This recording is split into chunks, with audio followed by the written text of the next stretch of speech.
नमस्कार बच्चों, welcome back to my YouTube channel geography group.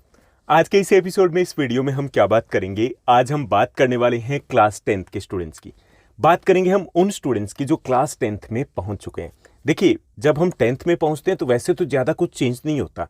आपके सब्जेक्ट्स है वो सेम रहने वाले हैं, आपकी जो बुक्स है वो भी ऑलमोस्ट सेम रहने वाली है, क्योंकि आप एनसीईआरटी से 9th क्लास में अगर पढ़ते आ रहे हो तो वही एनसीईआरटी आपकी 10th क्लास में रहेगी, यानी कि उनका टेस्ट, स्वाद है वो चेंज नहीं होगा। आपके टीचर्स है वो भी सेम ही रहते हैं। टीचर्स आमतौर पे, चाहे वो आप प्राइवेट स्कूल में हो चाहे आप किसी गवर्नमेंट स्कूल में हो, तो जो टीचर्स 9th क्लास को टीच करते हैं वही फिर 10th क्लास में आ जाते हैं। आपके क्लास इंचार्ज है वो भी चेंज नहीं होते, तो ज़्यादा चेंज नहीं आता मोटे तौर पे। लेकिन कुछ चीज़ें हैं वो चेंज हो जाती है। चेंज हो जाता है टीचर्स का माइंडसेट, चेंज हो जाता है पेरेंट्स का माइंडसेट, चेंज हो जाता है घर का इन्वायरमेंट, और चेंज हो जाता है आपका भी माइंडसेट। क्योंकि यहाँ पे जैसे ही आप फर्स्ट डे क्लास 10th में एंट्री करते हो, या फिर जैसे ही आप 9th क्लास के एग्ज़ाम देते हो, उसके बाद एक चीज़ आपको बहुत सुनने को मिलती है, बोर्ड की क्लास है, बोर्ड की क्लास है, बोर्ड की क्लास है, और आप थोड़ा सा प्रेशर में आ जाते हो। अब देखिए, बोर्ड की क्लास है, इसमें कोई डाउट नहीं है, बोर्ड की क्लास है। लेकिन ऐसा नहीं है कि बोर्ड की क्लास है तो सिर्फ इस वर्ड से आपकी पूरी दुनिया ही चेंज हो जाएगी, पूरा आपका वर्ल्ड ही चेंज हो जाएगा। ऐसा कुछ नहीं होने वाला। लेकिन फिर भी ये कि इसी चीज़ को लेकर के कि बोर्ड की क्लास है, जो हम एक माइंड सेट कर लेते हैं, हम बहुत सारी मिस्टेक्स करते हैं, कुछ कॉमन मिस्टेक्स करते हैं। उसके कारण जितना हम एक्सपेक्ट करते हैं उतना अच्छा स्कोर नहीं कर पाते। जितना हम जर्नी को एंजॉय करना चाहते हैं उतना हम इस 10th क्लास की जर्नी को एंजॉय नहीं कर पाते और रायता फैला देते हैं। तो हम इस वीडियो में किन चीज़ों की बात करने वाले हैं? हम बात करने वाले हैं कुछ 10 कॉमन मिस्टेक्स की। 10th क्लास में कुछ 10 कॉमन मिस्टेक्स होती है, कुछ मिथ होते हैं, उनकी हम बात करेंगे कि वो मिस्टेक्स क्या है जो आपको नहीं करनी है। ओके, उनका सॉल्यूशन क्या रहेगा, हम फिर कैसे आगे बढ़ें, तो वो सब कुछ हम यहाँ पे डिटेल से डिस्कस करेंगे। देखिए, 1 to 1 टॉक करने वाला हूँ, यानी कि ये वो सारी चीज़ें हैं जो हर एक स्टूडेंट से रिलेटेड है, तो आपको लास्ट तक सुनना है। उसके बाद भी अगर आपके माइंड में कोई डाउट रहता तो आप कमेंट सेक्शन में कमेंट कर सकते हो। Let's begin. चलिए शुरुआत करते हैं हम आज के इस वीडियो की, और बात करेंगे उन 10 कॉमन मिस्टेक्स की जो अक्सर स्टूडेंट्स 10th क्लास के रिगार्डिंग या 10th क्लास में पहुंचने के बाद करते हैं, और जिनको हमें बिल्कुल भी नहीं करना है, हमें उनको अवॉइड करना है।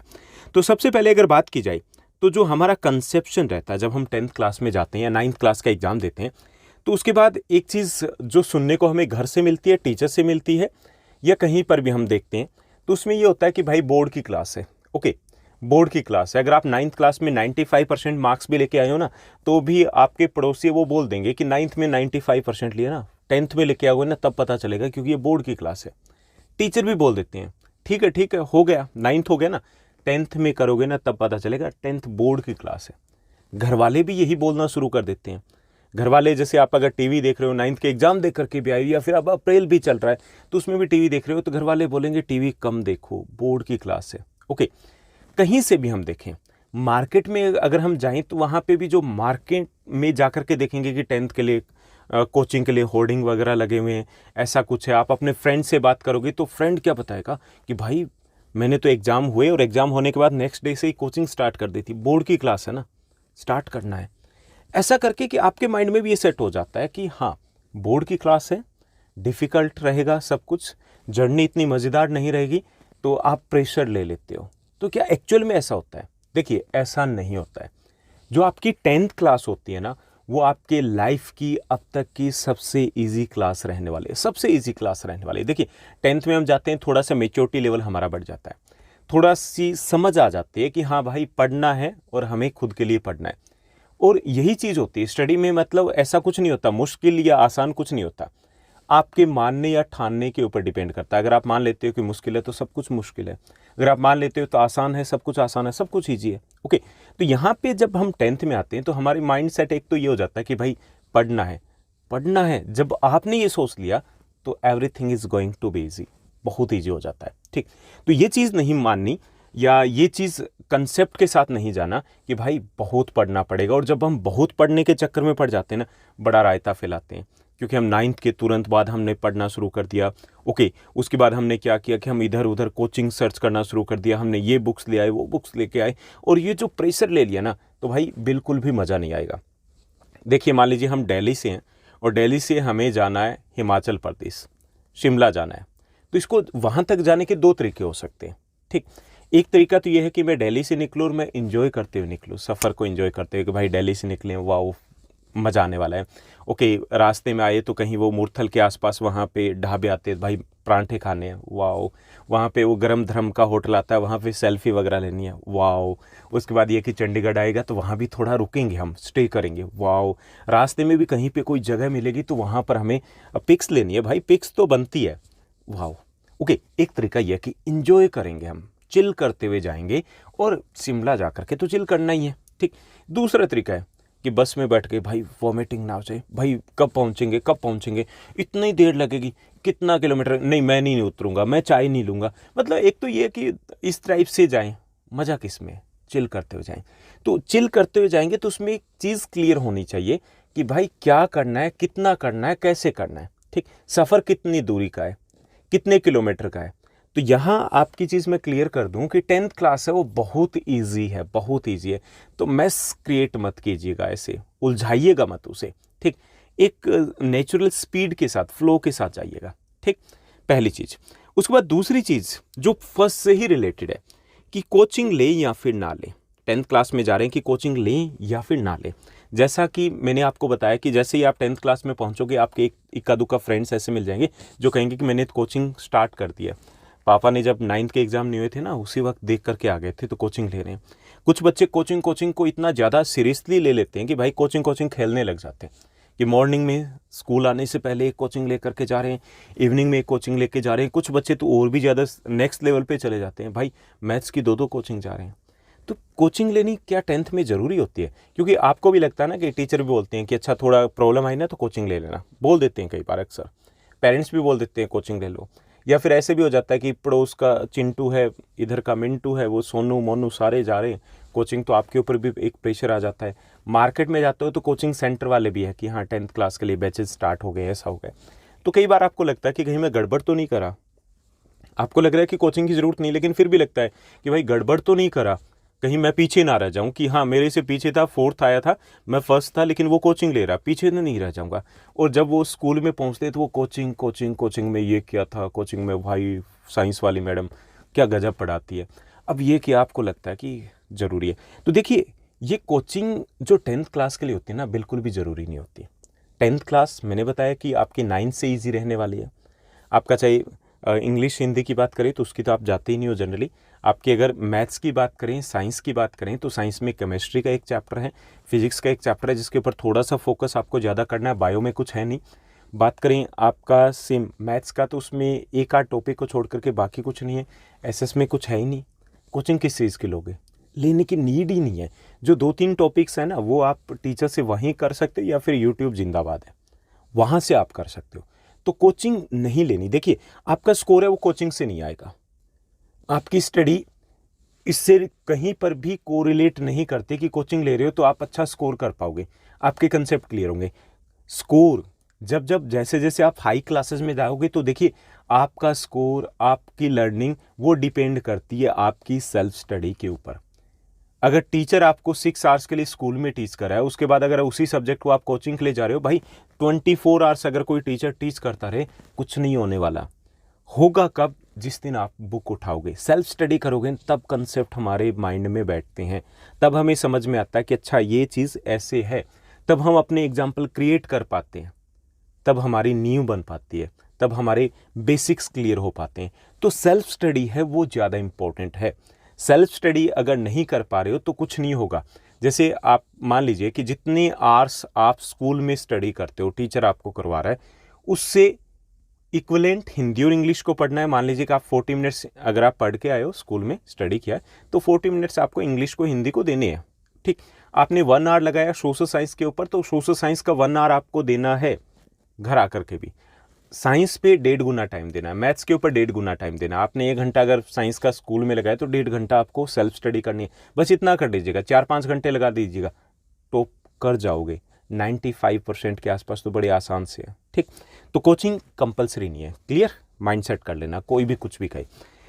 थर्ड एक और चीज़ है, कॉमन सी चीज़, देखिए अभी ये चीज़ जो बड़े शहरों में हो रही है, बड़े शहरों में या छोटे शहरों में देख लीजिए कि सोशल मीडिया, इंस्टाग्राम हम देख रहे हैं, मोज ऐप देख रहे हैं, इधर उधर यूट्यूब वगैरह देख रहे हैं, तो देखिए थोड़ी सी चीज़ चेंज हो रही है कि हम थोड़े से ज़्यादा मैच्योर खुद को समझने लगे, हुए नहीं है, समझने लगे हैं। ओके, तो इससे क्या होता है, एक निब्बा निब्बी का गेम शुरू हो जाता है। इससे क्या होता है कि हमें लगता है कि हम कुछ अलग लेवल पर पहुँच गए, और कई बार हम रिलेशनशिप में आ जाते हैं, वन साइडेड भी हो सकता है, और उसमें हम बहुत सारा टाइम अपना वेस्टेज करते हैं। हमारा सारा फोकस, क्लास हमारी लग रही है, टीचर कंसेप्ट फॉर्मूले बता रहा है, हम अपने फॉर्मूले कहीं और ही बना रहे होते हैं, वहाँ पर दिक्कत आती है। घर आ गए तो वही हम सोशल मीडिया के ऊपर हैं, उसके ऊपर कुछ रील डाल रहे हैं, कुछ व्हाट्सएप पे स्टेटस लगा रहे हैं, हम क्या लगा रहे हैं क्या नहीं लगा रहे वो आप सभी को पता है। ओके, तो ये वाला जो गेम है ना, वो अगर आ गया तो मतलब बाकी की सारी प्लानिंग गई। ये जो जादू टोना सोना मोना ये चीज़ें ना, ये बहुत बाद की बात है, बहुत बाद की बात है। ठीक, तो ये चीज़ें, ये गलती बिल्कुल नहीं करनी, क्योंकि इसमें कई बार हो भी जाता है कि मान लीजिए क्या कोई बच्चा आ भी गया सीरियस रिलेशनशिप में, हालांकि मेच्योरिटी नहीं है, आ भी गए, उसमें क्या होता है कि कुछ टाइम के बाद कई बार ऐसा हो जाता है कि दूसरे बच्चे को अकल आ जाती है, समझ आती है कि भाई ये नहीं है, पहले मेरे टारगेट तो बहुत है, आगे की है, वो बैकआउट कर लेता है, दूसरे वाला देवदास बन जाता है, वो ये हो गया वो हो गया, स्टेटस लगाएगा और डूब जाता बेचारा। ठीक, तो ये ध्यान रखना आपको, इस चीज़ के बारे में बिल्कुल भी नहीं सोचना, चिल कीजिए, इंजॉय कीजिए, शिमला आने दीजिए। ओके, शिमला तक इंजॉय करना है, उसके बाद आगे सोचिएगा। ठीक, उसके बाद जो चौथी चीज़ है, फोर्थ जो इम्पोर्टेंट टिप है आपके लिए, कि कंपैरिजन नहीं करना है, डोंट कंपेयर। अब देखिए कंपैरिजन शुरू हो जाता है कि क्योंकि रेस है, ये बोर्ड एग्जाम की रेस है, जो रिलेटिव्स है उनके साथ भी कंपैरिजन शुरू हो जाता है, जो दूसरे स्कूल में कोई बच्चा जा रहा है उसके साथ भी कंपैरिजन शुरू हो जाता है। कंपैरिजन की शुरुआत होती है, जैसे अगर हम कॉमन बात करें तो कोचिंग को लेकर के, कि भाई वो बच्चा कोचिंग जा रहा हो सकता है उसके स्कूल का टीचर उसको प्रेशराइज करा हो सकता है उसके कंसेप्ट ठीक ना हो सकता है उसकी स्ट्रेटजी खराब हो। भाई आपकी स्ट्रेटजी खराब थोड़ी है, अगर आपको ज़रूरत नहीं है, नीड नहीं है, तो भाई आप मेडिसिन थोड़ी लोगे, अगर वो साथ वाला ले रहा है तो आप भी ले लोगे, नहीं लोगे ना। तो ये कंपैरिजन नहीं करना है, कंपैरिजन नहीं करना है कि वो कौन सी बुक से करा है, need not to compare. Comparison ये नहीं करना है कि वो सुबह जल्दी उठता है या फिर वो नाइट स्टडी करता है, कंपेयर मत कीजिए। भाई हो सकता है वो सुबह जल्दी उठ रहा है और हो सकता है कि वो लंबी लंबी फेंक रहा हो। ओके, आपसे अगर नहीं उठा जाता, नाइट स्टडी करिए, नाइट स्टडी कीजिए। अगर आपको लग रहा है कि 5 आवर्स मोर देन इनफ आप सेल्फ स्टडी कर पा रहे हो, भाई बहुत हैं, दैट्स ऑल। आईएएस थोड़ी आप उसकी थोड़ी तैयारी कर रहे हो, क्लियर। तो कंपैरिजन नहीं करना है, जो कह रहा है ठीक है सुन लीजिए, अगर कुछ टिप्स अच्छे लगे कि हाँ वो इस टाइप से कर रहा है तो चीज़ें आप एक्सेप्ट कर सकते हो, ले सकते हो उससे, लेकिन ये चीज़ें नहीं कि आप कंपैरिजन की वो कर रहा है तो आप बिना सोचे समझे उसको फॉलो करना शुरू कर दें। ये चीज़ें घर पे ज़्यादा दिक्कत आती है कि घर पे ये होता है कि रिलेटिव्स की कॉल आती है, जी हमारी पिंकी तो ऐसे इतना स्टडी करती थी, हमारी पिंकी तो आकाश में जाती थी, ये जाती थी वो जाती थी, तो वो चीज़ें आप इग्नोर कीजिएगा। ठीक, वो जाते होंगे, आपको नीड नहीं है, क्लियर। तो कंपैरिजन क्या करता है कि कई बार हम खुद डाउन फील करने लगते हैं, लो फील करने लगते हैं, हमें लगता है कि हमारे एफर्ट्स कम है। आपको सिर्फ अपनी पेस के अकॉर्डिंग देखना है कि आप कर रहे हो, ये चीज़ें होनी चाहिए, सारे अगर पॉइंट्स है वो ओके हैं, टिक कर लिए हैं, दैट्स ऑल, चलते रहिए, चिल करते रहिए। उसके बाद फिफ्थ एक और चीज़ कि जनरली क्या होता है कि जब हम स्ट्रेटजी बनाते हैं तो उसमें दिक्कत क्या आती है कि हमने जैसे कोचिंग कुछ बच्चे जाने लगे, अगर कोचिंग नहीं भी जा रहे तो भी ये लगता है कि हाँ 10th डिफ़िकल्ट है, ये बोला गया, या साइंस वाले या मैथ्स के टीचर है ज़्यादा सीरियसली ले लेते हैं इन चीज़ों को, तो हमने लग गए, साइंस के नोट्स बना रहे हैं, साइंस के जो रिटन एग्ज़ाम चल रहे हैं उनको हम करने लगे, मैथ्स को हम टाइम दे रहे हैं, हमने छोड़ा कि इंग्लिश हिंदी और सोशल साइंस को तो हम बाद में कर लेंगे, हिंदी इंग्लिश ईजी हो गई, ठीक, मैथ साइंस पे हमने फोकस कर दिया, सोशल साइंस वाले बीच में पिस गए। अब यहाँ से क्या होगा कि आपने यहाँ से इन 2 सब्जेक्ट के ऊपर फोकस करना शुरू किया, उसके बाद एग्जाम हुए, वहाँ पे नहीं हुआ, लास्ट में जाकर के भी प्रेशर बढ़ गया कि ये प्री बोर्ड हो रहे हैं, ये हो रहे हैं, वो हो रहे हैं, आपका एक सब्जेक्ट पीछे छूट गया, 2 सब्जेक्ट पीछे छूट गए। तो उससे क्या होता है कि आपकी जो जिन सब्जेक्ट के ऊपर फोकस है तो वहाँ पर भी स्कोर कम रहेगा, क्योंकि हमारा कॉन्फिडेंस है वो अच्छा नहीं रहेगा, हमें मन नहीं करेगा, हमें लगेगा कि गड़बड़ हो गई है, बहुत गड़बड़ हो गई है। हमें क्या करना है कि जब भी आप अगर प्लान आउट करो ना तो उसमें सारे सब्जेक्ट एक साथ लेकर के चलने, एक साथ स्टार्टिंग से ही। जैसे अगर आपका सोशल साइंस की बात करें, अगर आपका चल रहा है, सबसे पहले आपने सिविक्स पोल साइंस को स्टार्ट किया है, तो अगर आपका पावर शेयरिंग चल रहा है तो भाई साथ ही साथ निपटा डालिए ना, फेडरलिज्म साथ साथ निपटा डालिए। देखिए एक सब्जेक्ट अगर ये अच्छा जाता है, इंग्लिश आपने साथ साथ करे, ये साइंस मैथ्स भी अच्छे जाएंगे, क्योंकि एक पॉजिटिव वाइब्स आती है। जब हम खुश होते हैं ना, तब हमारा माइंड सबसे अच्छे तरीके से काम करता है। वो पॉजिटिव वाइब्स है, वो इम्पोर्टेंट है। वो वाइब्स आएगी जब आप इन सब्जेक्ट को साथ लेकर के चलोगे। तो वो स्ट्रेटजी प्रॉपर बनानी है कि हम ऐसा ना करें कि उन सब्जेक्ट को छोड़ दें, उनको साथ साथ लेकर के चलिए। साथ साथ लेकर चलोगे तो क्या होगा, जब दिसंबर आएगा तो आपको लगेगा भाई मेरे तो हिंदी, इंग्लिश, सोशल साइंस ये सब्जेक्ट तो सारे हो ही चुके हैं, चलो ठीक है, थोड़ा सा फोकस ज़्यादा कर लेंगे हम मैथ्स और साइंस के ऊपर। वहाँ आपके पास टाइम भी रहेगा और सुकून होगा आपके पास, क्योंकि आप सही कर रहे हो। सिक्स्थ है, बुक्स को लेकर के थोड़ा सा कन्फ्यूज़न रहता है कि बुक्स हम कौन सी करें, कौन सी अच्छी बुक होती है, आप बता दीजिए। कमेंट्स भी आते हैं इसके रिगार्डिंग, जैसे कि साइंस के स्टूडेंट्स है कि ये ले लें, वो ले लें, ये ले लें। देखिए बोर्ड की अगर बात करें, बोर्ड एग्ज़ाम की मैं बात कर रहा हूँ, बोर्ड एग्ज़ाम या फिर NTSC जिसके हम बात करने वाले हैं लास्ट पॉइंट में, तो उसके लिए जो बेस्ट बुक होती है वो NCERT होती है। ऐसा सिंगल क्वेश्चन नहीं होता जो NCERT से बाहर से आता हो आपके बोर्ड एग्ज़ाम में। जैसे हम मार्किंग में जाते हैं ना, बोर्ड एग्ज़ाम की मार्किंग में हमारी ड्यूटी लगती है, तो वहाँ पे हमें एक आंसर की मिलती है। ठीक, वो होता है कि अगर आपको चेक करना हो तो उस आंसर की में क्या होता है कि जो आंसर दिया होता है, जो आपका आंसर दिया होता है किसी भी क्वेश्चन का, किसी भी सब्जेक्ट का, उसके साथ पेज नंबर लिखा होता है कि पेज नंबर 66, पेज नंबर 79 कि उसके ऊपर इस क्वेश्चन का आंसर है, वहाँ से ये लिया गया। एक सिंगल क्वेश्चन बाहर से नहीं होता।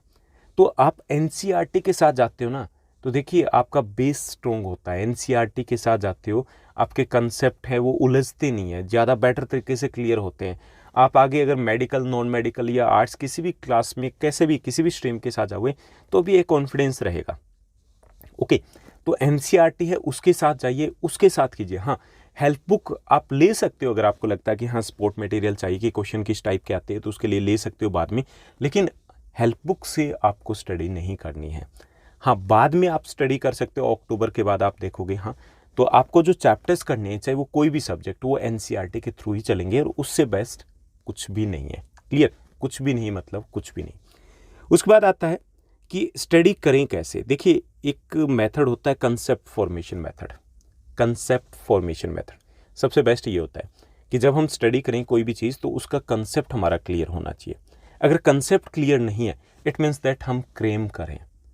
टीचर बता रहे हैं, हमने जा कर के आंसर दे दिया, तो इसका मतलब ये नहीं कि कंसेप्ट क्लियर हो रहे। हो सकता है कि हम रट्टा लगा करके गए हों। कंसेप्ट जो फॉर्मेशन मेथड की बात करें या कंसेप्ट क्लियरिटी की बात करें, उसका मतलब ये होता है कि उस कंसेप्ट को हमने समझ लिया और अगर हमें अलग से सिचुएशन दी जाए तो भी हम उसको कर लेंगे। वो होता है कंसेप्ट फॉर्मेशन मेथड। अब देखिए कई बच्चे क्या करते हैं कि वो पढ़े जा रहे हैं, एक बार पढ़ लिया, उसके बाद दूसरी बार, तीसरी बार रीड किए जा रहे हैं। भाई मंत्र थोड़ी याद करे हो आप, आपको पढ़ना है, एक बार रीड कीजिए, जब दूसरी बार रीड करे तो उसके साथ क्यों लगाइए कि क्या कह रहा है, क्यों कह रहा है, उसको थोड़ा सा समझ के साथ उसको कोरिलेट कीजिए। तो समझ के साथ यानी कि दिमाग की बत्ती है वो जली होनी चाहिए, तो उसके साथ आपको आगे बढ़ना है। इसके लिए क्या किया जा सकता है, जैसे नोट्स बना सकते हो आप। नोट्स लेने नहीं है, बनाने हैं। नोट्स बना लीजिए। नोट्स कैसे बनाओगे कि आपके ये जो नोट्स है वो 2 पेज से ज़्यादा का नहीं होना चाहिए। चाहे वो चैप्टर छोटा है, चाहे वो चैप्टर बड़ा है, उतने तक ही जाना, उससे लेंथी नोट्स नहीं बनाने, ये आपके माइक्रो नोट्स हो जाएंगे। नोट्स बनाइए, और नोट्स जब बनाओगे तो सारी चीज़ें आपको समझ में आएगी कि ये क्या है, कैसे है। क्लियर? और नोट्स के साथ साथ देखिए आप अपनी लोकल लैंग्वेज में जो भी आपके घर में बोली जाती है, चाहे आप इंग्लिश मीडियम के स्टूडेंट्स ही क्यों ना हो, उसमें आप इंपॉर्टेंट टर्म्स वगैरह लिख भी सकते हो। कोई शॉर्टकट आपको लगे कि इस तरीके से मुझे याद हो सकता है, ऐसे कीजिए। ठीक, यानी कि ऐसे करोगे तो आपको कंसेप्ट समझ में आएगा, वो लॉन्ग रन में आपके साथ चलेगा। क्लियर? उसके बाद आता है आपका टाइम टेबल।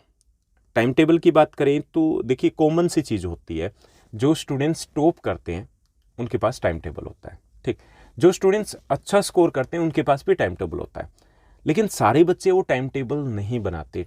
10 to 15% स्टूडेंट्स है वो टाइम टेबल एक्चुअली में बनाते हैं, और उसमें से 5% मुश्किल से मिलेंगे जो टाइम टेबल को फॉलो कर पाते हैं।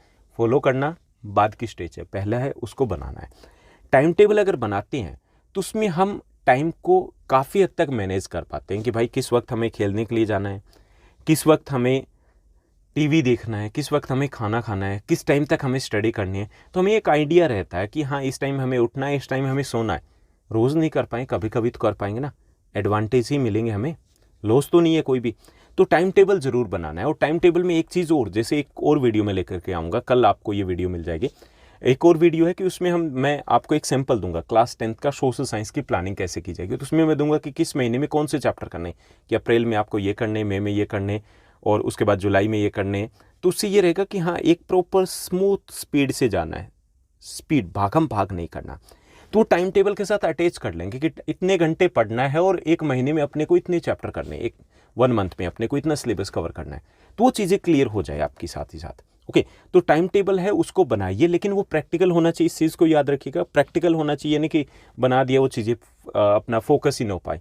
प्रैक्टिकल टाइम टेबल बनाइए। और वो नाइट स्टडी या मॉर्निंग बर्ड्स की अगर हम बात करें कि हम नाइट आउल बने या मॉर्निंग बर्ड बने, वो डिपेंड करता है आपके खुद के रूटीन के ऊपर। अगर घर का रूटीन है कि लेट तक सोते हैं तो भाई नाइट स्टडी आपके लिए बेटर रहेगी।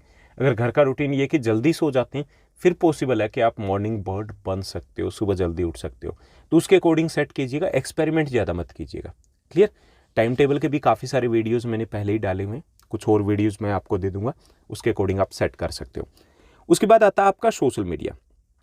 सोशल मीडिया के अकाउंट्स है, सभी बच्चों के होते हैं, आपका भी होगा, कोई प्रॉब्लम नहीं है, कोई इश्यू नहीं है, होते हैं। लेकिन मल्टीपल अगर सोशल मीडिया के ऐप्स आपके मोबाइल में हैं तो वो दिक्कत वाली बात है।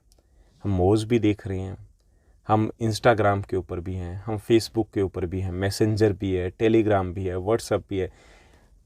हम व्हाट्सएप पे चैट करें, उसके बाद हम टेली पे चले गए, वहाँ पे कोई फ्रेंड मिल गया, वहाँ पे अपने ग्रुप बना रखे हैं। इंस्टा पे आ गए, इंस्टा से फिर फेसबुक पे चले गए। घूमते रहोगे, घूमते रहोगे, घूमते रहोगे, बोर ही नहीं होंगे ना। एक ऐप हो तो एटलीस्ट ये तो हो जाए कि यहाँ पे कोई ऑनलाइन नहीं दिख रहा है, या फिर ये हो जाए कि सारे वीडियोस देख लिए, चलो अब तो पढ़ लिया जाए। वो बड़ी दिक्कत वाली बात होती है। तो अपने सोशल मीडिया है उसको मैनेज करना है क्लास 10th में। एक तो ये कि एक्स्ट्रा की इस टाइप की ऐप्स ना हो, कोशिश कीजिए ऐप्स ही नहीं होनी चाहिए। क्लियर? अगर अच्छा स्कोर करना, आपको फोकस करना है। दूसरी चीज़ ये कि कोशिश ये भी कीजिए कि आप कभी भी जैसे अपना स्टोरी नहीं डालोगे, स्टेटस नहीं लगाओगे, उसको अवॉइड कीजिए क्लास 10th में। क्योंकि हम एक स्टोरी अगर लगाते हैं, एक अगर हम स्टेटस डालते हैं, तो एवरेज वो 2.5 से 3 घंटे आपका ख़राब करता है। 2.5 से 3 घंटे हम बार बार देखते हैं, कमेंट्स आते हैं, रिप्लाई करते हैं, तो ये भी ख़राब हो रहा है ना। हमारा फोकस लेवल तो कहीं और ही रहेगा। बीच में देख रहे हैं तो मतलब हम स्टडी नहीं करें, माइंड कहीं और चल रहा है। ओके, कोई और कमेंट कर रहा है तो आपको भी करना पड़ेगा। एक ये कीजिए, एक ये कि अपना प्रोफाइल पिक्चर है जहाँ से भी है, जैसे उसको हाइड रखो तो ज़्यादा बेटर है, शो मत कीजिए।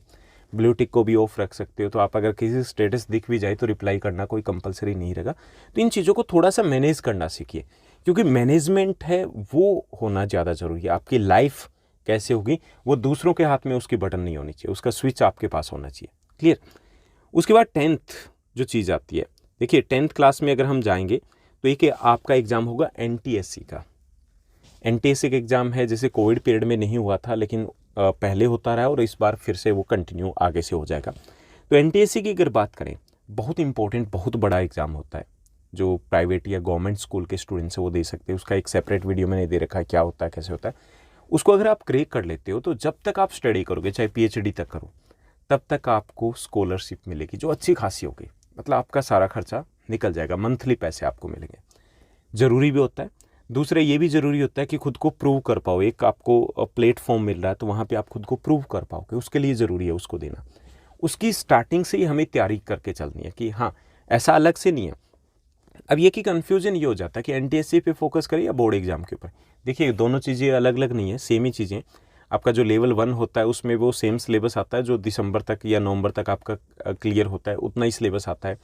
लेवल 2 है वो आपके बोर्ड एग्जाम के बाद होता है, तो कुछ अलग से नहीं करना। ठीक, आपको साइंस के ऊपर है, मैथ्स के ऊपर है, आपको सोशल साइंस के ऊपर है, इंग्लिश के ऊपर, यानी कि वो सेम चीज़ें ही करनी है। हाँ, सिंपल क्वेश्चन पेपर ले लोगे, सिंपल क्वेश्चन पेपर जो NTSC का है वो ले लोगे, एक NTSC की बुक ले लोगे, ताकि आइडिया रहे कि किस टाइप के क्वेश्चंस पूछे जाते हैं। तो उसको कंफ्यूज नहीं होना है उसको लेकर के, और उसकी कोचिंग भी नहीं लेनी है आपको। तो ऐसे आप चलिए, स्मूथली चलिए। नेक्स्ट वीडियो का वेट कीजिए। नेक्स्ट वीडियो में हम महा प्लानिंग डिस्कस करने वाले हैं कि कैसे आपको मंथ वाइज स्ट्रैटेजी बनानी है। ऐसे अगर बना लिए ना तो गाड़ी सरपट दौड़ने वाली है। तो आज के इस वीडियो में बस इतना ही। उम्मीद करता हूँ कि ये वीडियो आपके लिए काफ़ी ज़्यादा हेल्पफुल रहा होगा। जैसे मैंने बताया कि काफ़ी सारे टाइम टेबल के वीडियोज़ मैं ऑलरेडी पब्लिश कर चुका हूँ। आप जाइए ज्योग्राफी गुरु स्पेशल में, वहाँ पे आपको ये वीडियोज़ मिलेंगे, वो देख लीजिए, जो आपके लिए यूज़फुल रहेगा। इसके अलावा भी अगर आपको किसी टाइप का कोई डाउट है, क्वेश्चन है, किसी टाइप की वीडियो की नीड है, तो कमेंट सेक्शन में कमेंट कीजिएगा। साथ साथ आप मेरे से कनेक्ट हो सकते हो, अगर आप टेली के ऊपर हो तो वहाँ पर जुड़ सकते हो, चैनल है ज्योग्राफी गुरु के नाम से। साथ साथ ज्योग्राफी गुरु ऑफिशियल के नाम से आप इंस्टाग्राम पर भी मेरे से कनेक्ट हो सकते हो। आज के लिए बस इतना ही। Thank you, bye bye, have a nice day.